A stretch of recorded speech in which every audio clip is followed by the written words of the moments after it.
hafiz Quran, yang mana kurang, yang mana semua, yang mana hafiz Quran masuk kubur dulu, yang ni diletakkan dekat-dekat. Mana hafiz Quran tu, Nabi tanya siapa yang hafiz Quran, mana diletakkan susunan itu, didahulukan dengan hafiz Quran. Balik Nabi ke Madinah, kumpul balik semua tenaga-tenaga yang ada yang tak keluar perang tadi, keluar balik semua. Walaupun yang sakit tadi, yang dah luka, yang apa semua, keluar balik. Sebab orang musyrikin dia tak balik lagi, dia tunggu lagi. Dia nak buat serangan kali kedua, dia tak balik lagi ke Mekah, dia tunggu. Nabi suruh keluar semua yang luka, yang apa keluar. Nabi SAW malam itu Nabi bakar unggun api yang banyak. Bakar. Daripada jauh tu nampak. Jadi ada orang musyrikin tadi nampak. Dia kata, dia patah balik dekat kumpulan yang tak balik tadi nak buat serangan tadi. Dia kata Muhammad keluar dalam bilangan yang cukup ramai. Kita tak mampu dengan tenaga yang kita ada, kita tak mampu bagi kita balik. Kalau tidak mereka nak masuk balik Madinah. Nabi buat serangan syarat. Jadi nampak api, unggun api yang banyak, nampak macam orang lah banyak.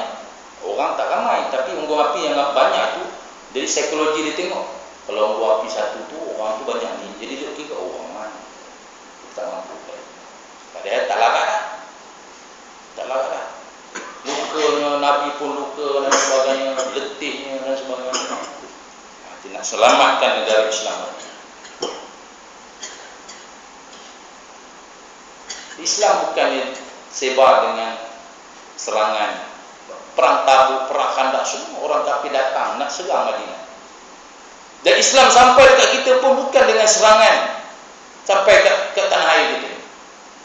Melalui mubalik saudagar Arab datang, dengan akhlak mereka. Tengok akhlak yang baik, amanah, orang kata bagus pergaulan, tertarik dengan Islam. Mereka Islam. Jadi nak perang ni sebab mempertahankan sesuatu. Pertahankan yang kebiasaannya mempertahankan negara Islam. Negara mereka, kedaulatan yang ada itu mereka pertahankan. Kalau kata kita nak berperang, nak sebar Islam, bukan, Islam bukan begitu. Islam bukan masuk kalau ada penginayaan kepada orang Islam itu, Islam masuk. Nak sebarkan Islam, jangan ganggu kami, bagi amaran.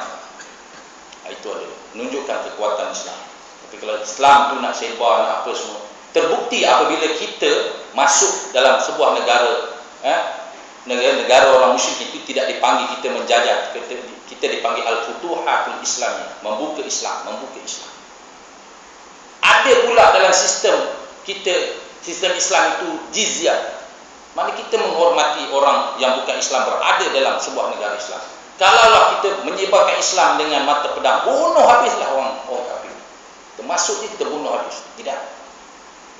Kita masuk dalam sebuah negara, maka kita bagi satu kata dua. Nak duduk atau tak mau duduk dalam negara Islam, tak sudi patuh, keluar. Nak duduk, kamu kena patuh segala undang-undang yang ada dalam negara ini, kena patuh pada ketuanya dan patuh pada segala undangan yang ada, dan bayar jizyah. Kamu akan dijaga seumpama orang Islam yang lain. Maknanya hak dia, tanah dia, keselamatan dia dan sebagainya sama. Orang Islam curi harta orang bukan Islam pun kena sama juga, dimasukkan, dibicarakan. Tak betul kena. Tak betul pun kena. Sehingga ramai orang yang bukan Islam tertarik dengan Islam yang dilaksanakan dan keadilan yang diberikan di dalam sebuah negara Islam. Jadi bagaimana nak dapat? Selalunya apabila mempertahankan negara. Sebaliknya jika negara tidak berasaskan Islam dan rakyat yang mempertahankan negara sekular, tidak ada istilah syahid buat mereka. Negara bukan negara Islam. Pertahankan undang-undang bukan Islam, syahid. Bagaimana? Kerana perjuangan mereka bukan di atas jasa yang dikehendaki oleh Allah Subhanahu wa taala. Oleh yang demikian menjadi kewajipan dan tanggungjawab umat Islam untuk mewujudkan negara yang melaksanakan hukum Allah Subhanahu wa taala. Kalau cintakan syahid, kena berjuang wujudkan negara Islam. Selepas itu kita mempertahankan negara Islam itu, kita berperang, kita akan dengan niat yang sungguh ikhlas, maka boleh memperoleh syahid. Tak ada cara nak bertahan. Syahid itu adalah syahid dunia, itu macam-macam, kena tahun, mati lemah, mati terbakar, semua itu syahid dunia. Tapi yang dikatakan syahid dalam perjuangan Islam ini, dia berkait rapat dengan mempertahankan negara Islam. Banyaknya mempertahankan negara Islam, berperang lawan orang yang menyerang negara atau menyerang orang Islam. Jadi takdir negara Islam kena wujudkan negara Islam. Jadi sebab itu berjuangnya kita nak sampai supaya dapat title sebuah negara Islam. Bukan kata susah sangat. Senang je kalau pemimpin kata kita laksanakan hukum Islam. Sultan Brunei dia boleh isytihad. Raja negeri kecil je, dia isytihad kata peraturan Islam. Hak mufti bawah ni semua kelam kabut. Bergeraklah semua bawah tu. Apa dia cari macam mana hujannya, macam mana apa semua cari sampai terlaksana. Bila kita tak mau, macam mana nak jalan bawah nak bergerak? Cuba isytihad. Betul nak negara Islam, negara Malaysia negara Islam. Mereka buat macam mana? Tak tahu. Tapi undang-undang Islam mesti kita laksanakan. Kelam kabut lah. Macam mana? Tok Mufti pun kata mestilah. Tok Mufti pun otomatik kata Mufti. Oh, kena buat lah ni. Dia pun otomatik dia akan turun sampai bawah. Allah kurniakan lagi minyak kat negara Brunei. Allah hadiah lagi. Sehingga katanya bertahan ratusan tahun lagi telaga minyak.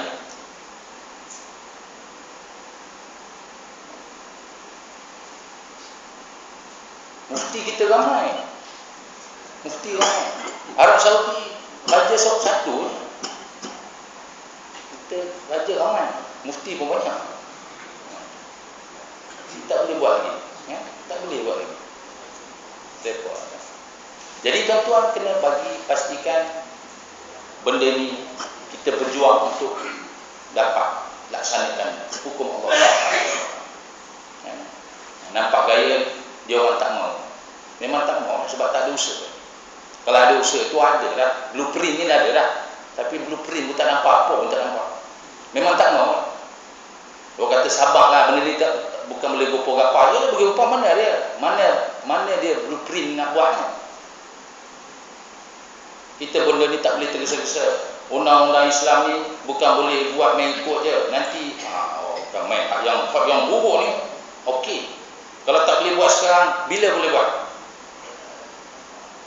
Apa kita punya strategi? Okey, kita jangka masa 20 tahun lagi tak apalah. Ubah 20 tahun, sabarlah. Hampa ni tak sabar. Kita kan janji 20 tahun lagi. Okey, tahun pertama apa nak buat? Tahun kedua kita nak buat. Kita buat penerangan, kita buat dialog, kita buat itu, simposium lah, apalah semua. Bagi dialog, buka dialog terbuka, bagi risalah kefahaman, TV, buat keluar lagi. Signboard tepi jalan, buat keluar lagi. Itu ini drama bersiri apa semua. Faham. Sampai yang ke tahun 15 orang kata, bila nak buat cepat lagi. Waktu itu orang dah terima. Ini apa benda? Bagi takut lagi.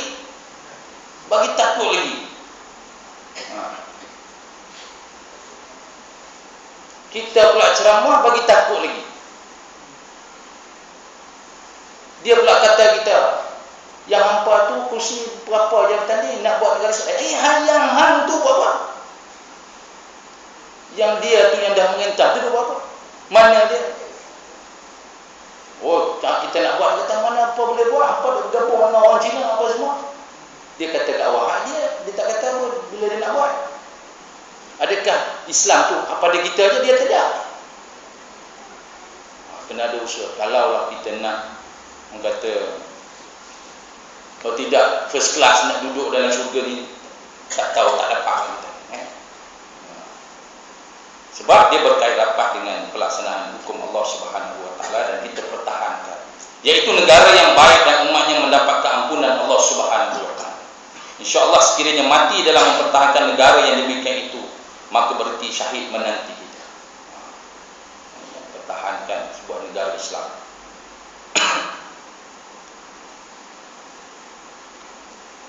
Suatu. Telah banyak diperkatakan tentang kelebihan orang-orang yang mati syahid di sisi Allah Subhanahu wa taala. Tetapi apakah sebenarnya pengertian syahid dan berapa bahagiankah syahid itu? Mengapakah ia dinamakan syahid? Abu Malik Al-Ashja'i telah meriwayatkan sebuah hadis Nabi. Katanya bahawa Rasulullah SAW bersabda yang bermaksud, barang siapa yang terbunuh dalam perang sabil, sesungguhnya dia mati syahid. Ataupun dia mati dalam perjalanan fi sabilillah, malah ketika dia berhenti dan berkemah dalam perjalanan tersebut, sekiranya dia mati, maka sesungguhnya dia mati syahid dan terjamin baginya syurga. Wa man yuhajir fi sabilillah yajid fil ardi muraqaman katsiran wa sa'atan wa man yakhruj min baitihi muhajiran ila Allah wa rasulih summa yudrikul maut faqad waqa'a ajruhu 'ala Allah wa kana Allahu ghafurur rahim. Barang siapa keluar dari rumahnya dengan maksud berhijrah kepada Allah dan Rasulnya, kemudian kematian menimpanya, yakni sebelum sampai ke tempat yang dimaksudkan, maka sesungguhnya telah tetap pahalanya di sisi Allah, dan adalah Allah Maha Pengampun lagi Maha Penyayang. Rasulullah bagi tahu bahawa siapa yang terbunuh dalam perang fi sabilillah, sesungguhnya dia mati syahid. Ataupun dia mati dalam perjalanan nak berperang, dia mati syahid. Malah ketika dia berhenti berkemah pun dalam perjalanan tersebut dia mati, maka dia mati syahid. Maka hadis Nabi SAW dan ayat Quran surah An-Nisa ayat 100 itu dengan telah menyatakan tentang niat seseorang yang ikhlas untuk suatu amal kebaikan, yaitu hijrah fi sabilillah, untuk melaksanakan tugas suci pada jalan Allah Subhanahu wa taala.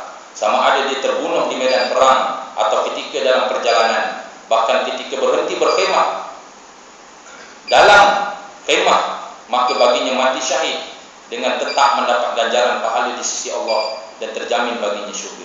Yang dimaksudkan hijrah fi sabilillah itu tidak terhad kepada perang sabil sahaja, bahkan apa-apa jua yang menuju kepada jalan Allah, seperti pergi menuntut dan mempelajari ilmu agama ataupun menunaikan fardu haji dan seumpamanya, maka kesemuanya adalah termasuk dalam pengertian hijrah fi sabilillah. Demikianlah nas yang terang sama ada hadis Nabi SAW ataupun Al-Quran telah menyatakan betapa maha pemurahnya Allah terhadap hamba-Nya. Walau bagaimanapun hijrah fi sabilillah itu bukanlah suatu tugas yang ringan, kerana bukanlah mudah untuk seorang itu meninggalkan rumah tangga, harta benda, anak pinak dan keluarga bagi melaksanakan tujuan suci fi sabilillah itu dengan niat murni kerana Allah Subhanahu wa taala. Hanya mereka yang mempunyai tekad serta niat yang suci sahaja yang mampu melepaskan diri dari belenggu harta benda dan keluarga ketika hendak melaksanakan seruan ilahi. Bukan mudah namanya orang yang keluar di jalan Allah Subhanahu wa taala ini nak tinggalkan hartanya, nak tinggalkan anaknya, nak tinggalkan isterinya, semua kekayaan. Hasan Al-Banna satu ketika dia pernah nak keluar urusan jemaah tu.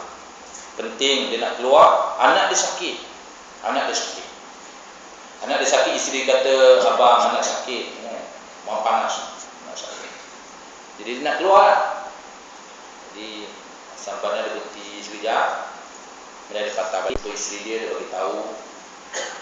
Jadi kamu tentu tahu bilang di mana rumah Tok Wan, anak kita, di mana rumah ayah kamu. Kamu tentu tahu. Dia kata kalau apa-apa berlaku, kamu pergilah jumpa ayah. Jumpa ayah.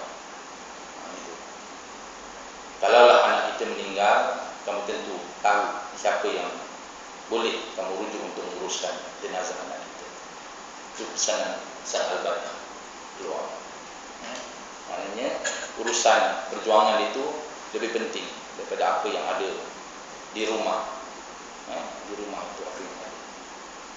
Oleh sebab itu harta anak pinak ini memanglah satu kemegahan manusia.